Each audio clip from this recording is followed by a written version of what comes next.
like most kids, it was something I grew up with. My dad was always into cars. He had Capris, and back in the 70s when he had an afro and flared jeans. He drove a '63 Consul Capri that he put a Cortina GT engine in, slot mags and all that caper, very 70s custom. So yeah, he always had the bug. I just gravitated towards him. Had all the toy cars. I could, I was a sad little child. I could name every car on the street when I was 5 or 6. But yeah, even back when I was a baby, the influence was there because my dad decided that a perfectly suitable family car, when your missus has just knocked out a kid, is a 1967 Chevy Chevelle Malibu. So that was our family car. So they'd go around the corner and you just hear a V8 and just a baby giggle as I slid across the back seats in it, because it was the 80s and it was a simple time. He's always had interesting stuff. He bought a pickup truck in the 90s, brand new, and he thought it was the bee's knees in that. And more recently, in the last 10 years, he's got a 55 Ford Thunderbird, which he's restored. And that it's him. He's been the one that's kept that passion going. But yeah, I've always been into them. They're just fun, and they're better than football as well, which is it's difficult for people to hear that when I'm from Manchester. And people are like, do you support City or United? It's like, neither have got an engine, so I don't support any of them. But yeah, basically, my dad, and then I just grew it all myself. So yeah, what did he have? He had a '63 Consul Capri just before I was born.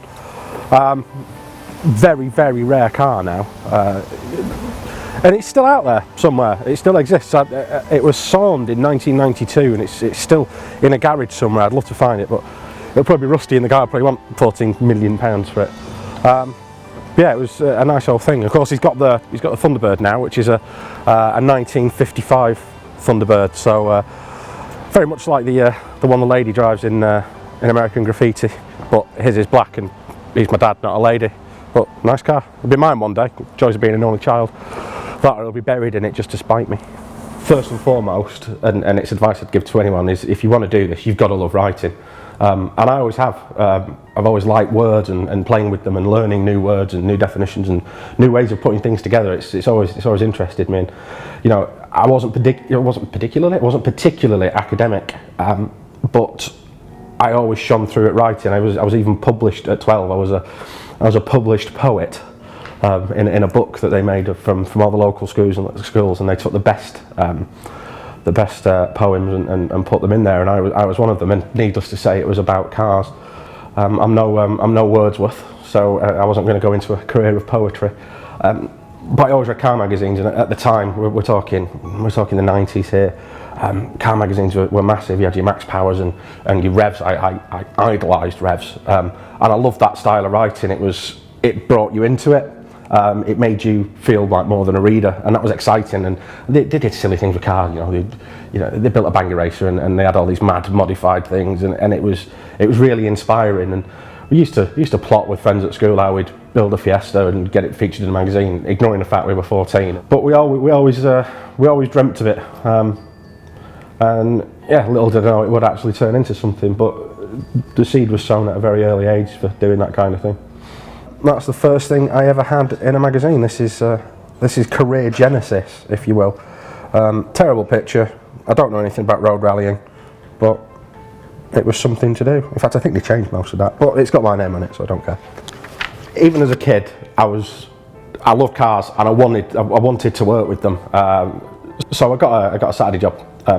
My dad used to drive a truck, and he parked his truck at a scrapyard, rented a bit of space off them. So my dad had a word with Brian, the boss, and said, can our lad come down and help out on Saturdays? So I did.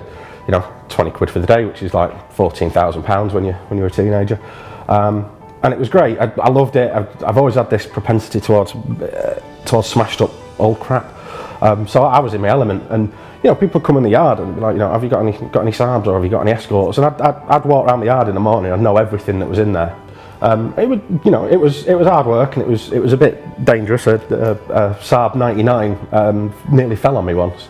This was back in the days when they used to stack cars 3 high, and they don't do that anymore for health and safety reasons. But yeah, it was windy, and this sucker fell off about 6 foot away from me and just landed on its beak, and I'm just stood there like, okay. But of course, me being me, I also saw it as an opportunity to get my own car. So I did. I bought a Triumph Dolomite for £40 off the boss. And he should have known better. He was a friend of my dad's. He should have known. He should have just not sold me the car. Of course, I was a teenager. I had no idea how to drive. Didn't have a clue. Didn't stop me. I used to drive this thing around the yard, absolutely wringing its neck in first gear. Just valves dancing on the bonnet. And then I went round the corner in the yard and proceeded to completely forget what little bit I did know about driving and drove it into a wall. Took a wheel off it, put it on its side. Scared the crap out of myself. I had flashbacks for weeks, like at night when I'm trying to go to bed. It scared me to death. To be fair to him, he could have thrown the book at me, but it was private land, and you know, I'm stood there with my bottom lip out, you know, about to turn into a teenage version of the Niagara Falls through crying, and he didn't. He just gave me a talking to, and they took the car away, and that was that. Yeah, that my first foray into motoring, and you'd think I'd learn, but I didn't. I bought a Capri the next week for £40 out of the loot, and then made my mum tow it home with a Nissan Sunny. That was that made me popular. This is back in the day. This is when we had high resolution colour proofs. Can you imagine? So this is just a look back of over a year on the magazine, and me looking like a Burke in an Escort, me drinking beer behind the wheel of Mondeo. It was parked. Further on, after a few more cars, because I didn't learn, I had some others as well. I left school. I left at 16, and I'm not one for the learning world. I'm more, I like getting out and doing stuff. So I left. Did some work with my dad on his truck, helped him out. But I also sent CVs out to every garage in the area.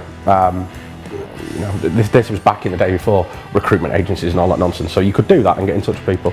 And I got called into a Ford garage in Oldham. It's been there for nearly 100 years now, and it's called OMC, Oldham Motor Company. And I loved it because it was Ford. And they just took me in as a dog's body. I did a bit of admin, a bit of filing, you know, ran around the body shop for them, this, that, and the other. It was great. I absolutely loved it. You know, nice people, nice place. I was there for a few years, and it was just, I just like that style of working. I like being with cars. It felt it sort of vindicated the passion. And even when I moved to Bristol, I carried on. I went to work at a Skoda garage, which was a Rover garage as well at the time, and that was the best teaching of dealing with upset customers in the world, because it was when Rover went bust. So we had a lot of people coming in saying, you know, I've got a warranty claim on my Rover 75, and we're like, Rover don't exist anymore. So we're a lot of angry people. Yeah, it was good, but still not necessarily where I thought my talents were best being used. Somebody made a car crash on top of my monitor. See, that's how long ago it was. Look, that's a CRT monitor. That's a wheel falling off a car at 100 mile an hour. And that's me braking a Porsche, which apparently is something I do. So yeah, the job stuff was good. Being in the garage was good, and working with cars was good. It's where I felt I belonged, but I was still reading the magazines and still wanted to be part of that, and I was still writing. I'd set up my own little car blog website, and you know, I was learning every day. I'm not a classically trained writer, but I was learning, I was developing, and I thought I could do it. And between me and my then girlfriend, she said, well, why don't you go and do work experience? And I thought, well, I'm not 14, so you know, I was in my 20s at the time, I was in my early 20s. But I did. I applied to Future Publishing, and I got work experience on Redline, which was a big, you know, body kits and babes and boobs out and all that kind of stuff magazine of the time. And did a week there, and I did a week on Classic Ford, and it was good. It was a good learning experience. I just, you know, I enjoyed being part of it. I had no idea that it would actually turn into something.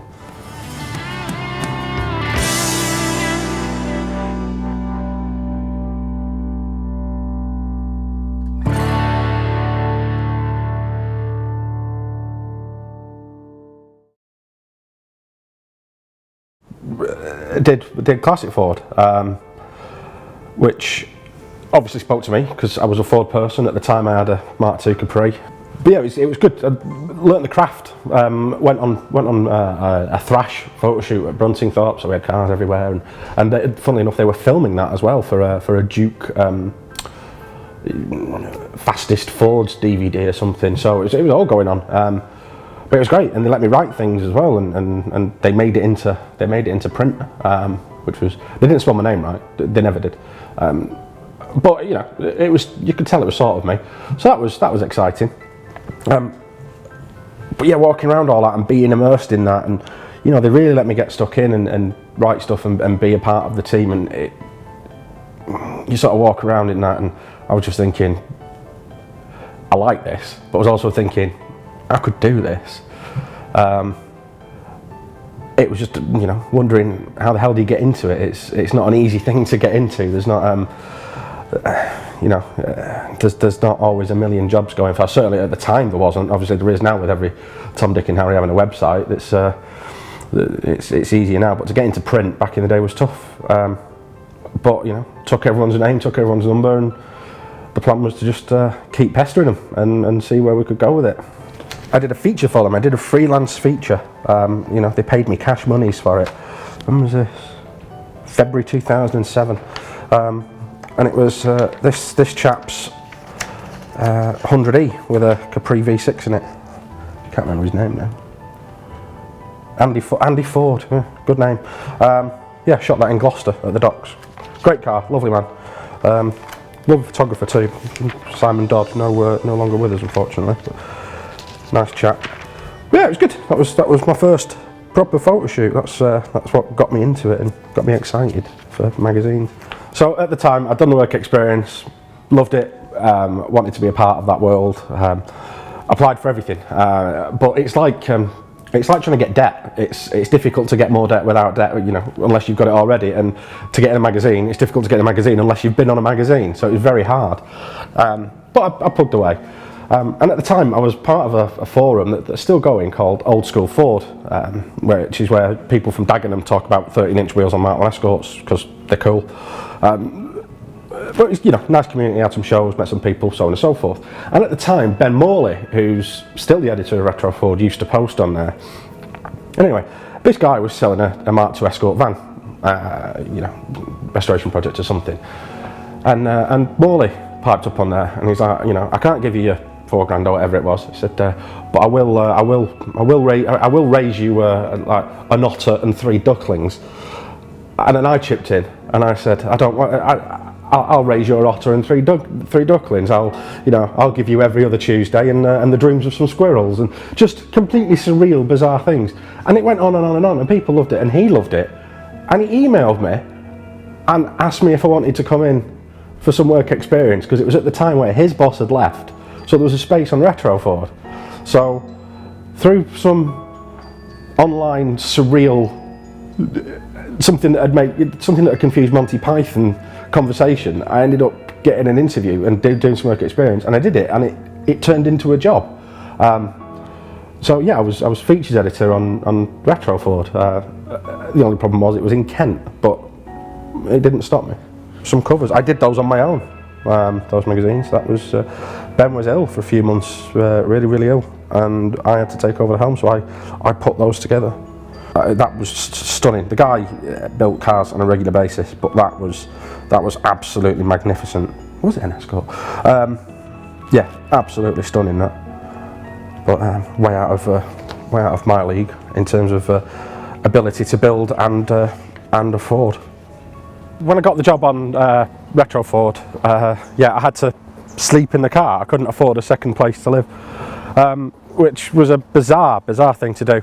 And of course, you finish work, you can't even have a beer because you're in a car. So, you know, I'm drunk and in charge of. That wouldn't be a good start to a career in motoring journalism. While all that was going on, and you know, while it was some sort of Vectra-dwelling transient, I also carried on buying and selling cars because I'm a sucker for eBay and cheap old crap that nobody wants. You know, if it's not got any bids and it's rusty and it looks like it's been at the bottom of a canal for 3 years, I'll buy it. Yeah, I had all sorts of crap. I had E28 BMWs. I got given a Honda Concerto. I actually made money on that. I sold that for 200 quid. Yeah, Zodiac, more Capris than you can shake a stick at. I had a real propensity towards buying crap old Mercedes as well. I bought a 500 SEL for £100, and it still had the invoice when it was new in 1980 something for 75 grand. and I paid 100 quid for it. And I put it on eBay, and the guy bought it for 550 quid, and all he wanted was the bumper chromes. That's it. The rest of the car was going in a bin. Weird. And I bought, I had a Mercedes coupe that I bought for 250 quid, made a mate drag it back from Birmingham, MOT'd it, they condemned it, it was that rotten. Motoring journalism, everybody thinks it's very glamorous and it's high budget and there's lots of money to throw around, and the reality is it's not. There is no money. So we went to this event at a small racetrack in Scotland called Kames, and it started tipping down and the clubhouse was locked, but the toilets weren't. So we had our barbecue by the urinals and the sinks, which, that's a career low point, but good company. And then it'd been raining so much, we went to our tents afterwards because we were camping, and our tent had, our company tent, that's how much money we had, our company tents had flooded with water. So me and my boss Ben spent a romantic night in a Ford Mondeo. It seems to be that this job, if you want to be a motoring journalist, you've got to like sleeping in cars, as a lot of that happens. Yeah, Retro Ford was great, but all good things come to an end. The wife and I split up, she was back in Bristol, I was in Kent. And we obviously started a little girl, and it just wasn't working out. So I moved back to Bristol, which sucked. I didn't want to leave really. I loved that job, and I briefly went back into the motor trade. And ended up selling cars, which is the most soul-destroying job in the world. But I kept looking, and I found, funnily enough, it was Ben who sent me the link to a role for assistant editor on Mog magazine, which is for Morgans, and it was great. I could work from home. Money was all right. For me, as a car geek, seeing how they build them was great, and to write about that, and the people are really passionate as well. But then, in a weird twist of fate, when I worked on Retro Ford, I also did bits on Performance Ford. It was the sister magazine, owned by the same company. And it turns out my company with Mog had bought Performance Ford. That's how Ben put me in touch. It linked me up with the job on Mog because he was looking after Performance Ford. And yeah, when Ben left, I ended up with Performance Ford, so I still couldn't escape bloody Fords. They were everywhere. But that was it. That was, in terms of magazine journalism, that was the pinnacle. I was the editor, I was the boss. And I hated it, because there's only so many times you can speak to someone called Gary about his £140,000 Sierra. It's a Sierra, Gary. Stop putting £140,000 into it, buy a house. And you lose passion for it. But the Mog stuff was brilliant, absolutely brilliant. But that would go on and change into something else again, something even better. Yeah, and this is Retro Ford, which is where I spent most of my time. Normally being made to look like a mug, with silly glasses on. And that's me. An end of year roundup, and those were my favourite cars from the year. That one's called the Goonie Bus, in case you're wondering. The other issue with being a motoring journalist is it can be quite dangerous at times. I did some freelance work for Redline, funnily enough, going back full circle. I was asked to go to the Nürburgring. A chap had an Audi S3 and he wanted to, we're going to do a big road trip feature. And we did, we drove there and it was all very exciting. And then the guy with the Audi said, I'll take you out in it. I'll take you for a lap of the ring so you can see what the power's like for writing about it. I was like, great. And about 30 seconds in, he lost it at about 40, 50 mile an hour. Lost it on a corner, spun it round, put it into a wall, took the back wheels off the floor, and Nobbo here puts his hands on the dashboard instead of letting the airbag do its thing. And that sucks. That was rubbish. So in the end, with Mog, I loved the Morgan stuff. I like the Ford stuff, but this was recently. This was a couple of years ago, if that. And the reality of magazines now is there's no budget, there's nothing, everything's stretched very thin, and just doing 2 magazines was too much. It was draining me. So it was having a detrimental effect. I had no passion for it either, and you can't be hitting that when you've got no passion. So I decided to look for something else, and in the end I found this, working for Only Motors, and another challenge, another chapter. still cars, still get to do fun things and go on adventures, and also be in front of a camera, which is not something I ever thought I'd do. I didn't think I had the the visual appeal for that, but it's about the cars, not me. So, but yeah, it's all very exciting, and you know, it's not a bad place to be. I've got a swanky office and brand new press car outside. It's good. You know, I've already reviewed the Mitsubishi L200. I've had a Civic Type R for a week. I went to an SMMT day and drove this, that, and the other, which will be coming to your screen soon. Yeah, it's brilliant. It's just been an up and up and up career-wise, and now I'm here. It's great. There's been highs and there's been lows, and there's been cars that I've sold that I had a Zodiac and I sold it, and I take no shame in saying that I cried when I sold that car. It's pitches and falls, but it's what makes you you. It's everything that has happened is part of that journey. So no, I wouldn't change any of it. It'd be nice if magazines paid a bit more money.